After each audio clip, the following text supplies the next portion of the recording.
Bien, pasamos ahora al capítulo 29 de Deuteronomio. En este capítulo tenemos el pacto palestino. Los capítulos 29 y 30 de Deuteronomio son considerados como el pacto palestino. El Dr. Schaeffer consideró los capítulos 28 al 30 como el pacto. La Biblia de Scofield, con referencias, dice que el pacto principia en el capítulo 29 y llega hasta el capítulo 30, versículo 10. En nuestras notas tenemos el pacto que comienza con el capítulo 29 y continúa hasta el capítulo 30, versículo 10. El pacto propiamente dicho se encuentra en los primeros 10 versículos del capítulo 30 y el capítulo 29 es un preliminar. Veamos entonces las palabras de introducción al pacto palestino. Este ahora es el cuarto discurso de Moisés. Leamos el primer versículo de este capítulo 29 de Deuteronomio. Estas son las palabras del pacto que Jehová mandó a Moisés que celebrase con los hijos de Israel en la tierra de Moab, además del pacto que concertó con ellos en Horeb. El pacto que Dios concertó con ellos en Horeb fue los 10 mandamientos. Nosotros los conocemos como la ley mosaica.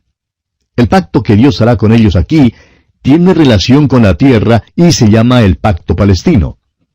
Dios hace este pacto con ellos poco antes de que entren en la tierra. Continuemos leyendo los versículos 2 hasta el 4.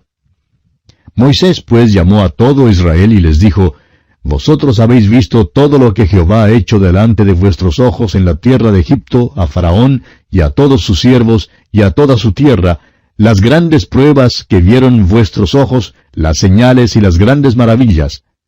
Pero hasta hoy Jehová no os ha dado corazón para entender, ni ojos para ver, ni oídos para oír.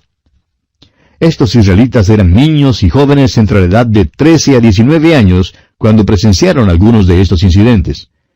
Las personas mayores en la nación habrían tenido 60 años después de viajar a través del desierto. Solo Josué y Caleb quedaron de la generación antigua. A pesar de ver todas estas señales, todavía no percibían. Isaías dice lo mismo y vemos que el apóstol Pablo en el capítulo 11 de su carta a los Romanos, versículo 8, hace mención una vez más de la ceguera de Israel.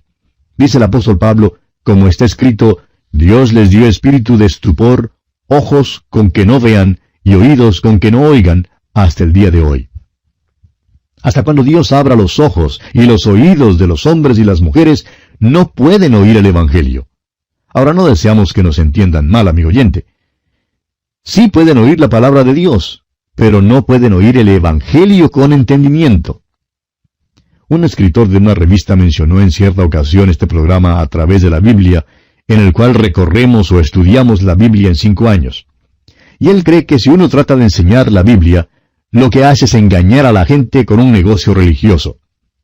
Es una lástima verdaderamente que ese señor no escuche el programa para ver lo que tratamos de hacer.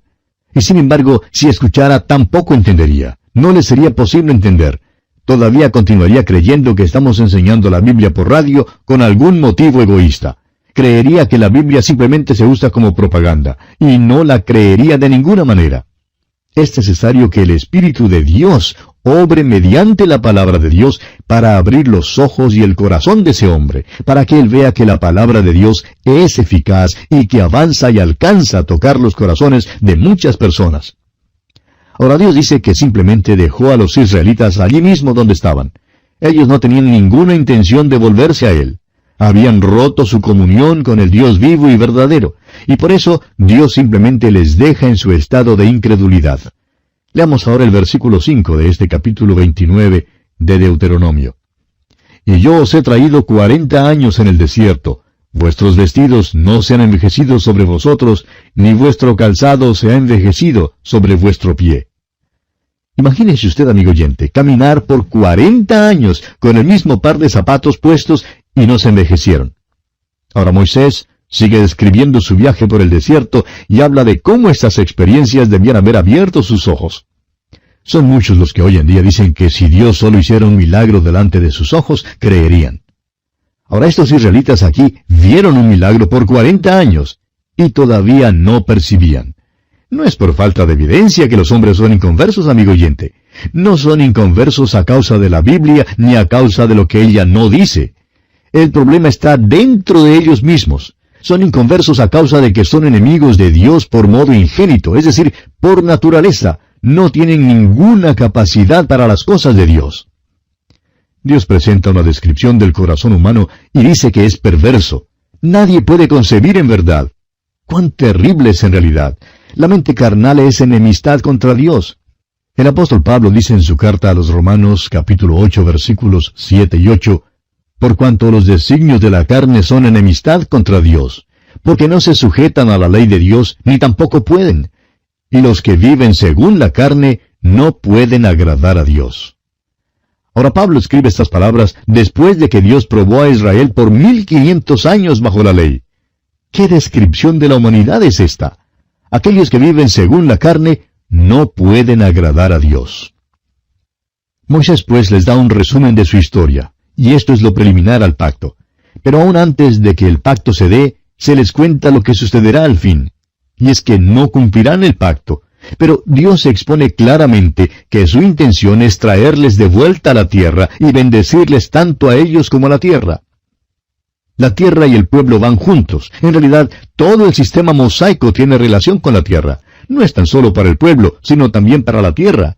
Y es importante que veamos eso. Llegamos ahora a otra de aquellas profecías extraordinarias en la historia.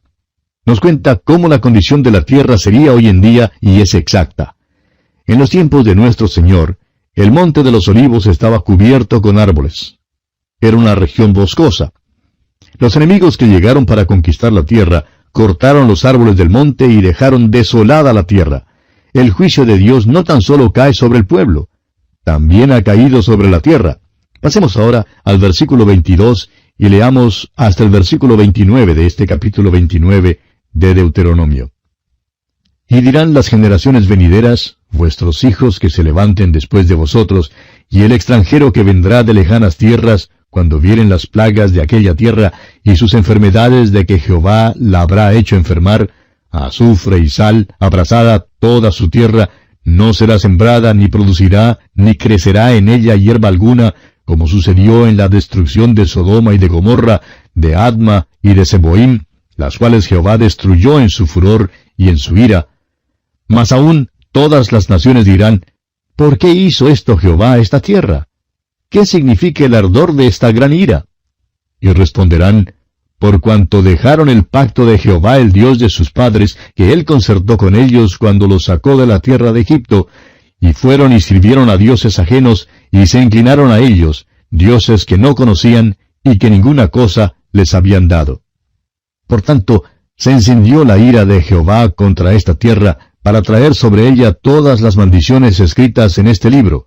Y Jehová los desarraigó de su tierra con ira, con furor y con grande indignación, y los arrojó a otra tierra, como hoy se ve.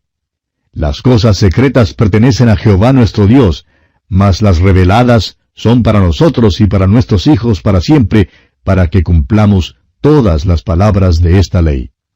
El finado Dr. Jorge Gill contaba en cierta ocasión acerca de un viaje que él había hecho por tren yendo por Asia Menor para entrar en Palestina. Contaba que por la tarde había salido de Jerusalén y había llegado a la región del Mar Muerto. Al partir el tren, él se paró en la plataforma trasera con un americano muy rico. El americano le dijo, «Siempre he oído decir que esta era una tierra que fluía leche y miel. Pues nunca he visto una tierra que sea tan mala como esta». El doctor Gill dijo, «¿Sabe usted que es interesante que usted diga eso?» Y procedió entonces a abrir su Biblia buscando las páginas del libro de Deuteronomio y le enseñó a este americano el versículo 22 aquí donde dice que un extranjero vendrá de lejanas tierras y que hará esa misma pregunta. Los extranjeros preguntarían el significado de todo eso. Preguntarían por qué había cambiado tanto la tierra. Y el doctor Gill le dijo el motivo preciso, el que Moisés había dado hacía 3,500 años. Le dijo, por cuanto dejaron el pacto de Jehová, el Dios de sus padres.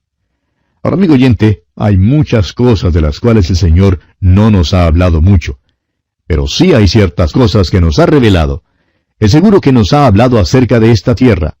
Está ahora mismo desolada y tratan de conseguir agua para ella.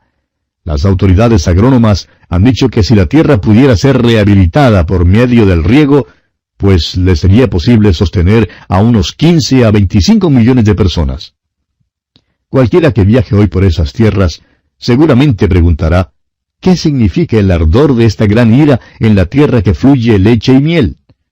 Y los israelitas están fuera de esa tierra porque no guardaron el pacto. Abandonaron su pacto con Dios y fueron y sirvieron a otro Dios. Ahora, ¿quiere decir esto que nunca jamás volverán los israelitas a esa tierra? Claro que no, porque Dios ha hecho con ellos el pacto palestino. Y bien, así concluimos el estudio del capítulo 29 de Deuteronomio. Y siendo que nuestro tiempo ya ha concluido también, vamos a detenernos aquí por esta oportunidad.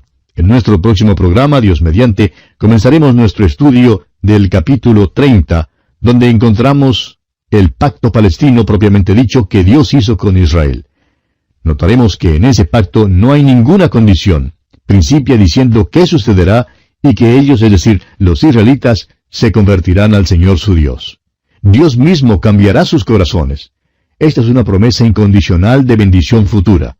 Le invitamos pues a sintonizarnos en nuestro próximo programa y a acompañarnos durante nuestro recorrido por el capítulo 30 de Deuteronomio. Será pues hasta entonces, amigo oyente, que Dios le bendiga ricamente.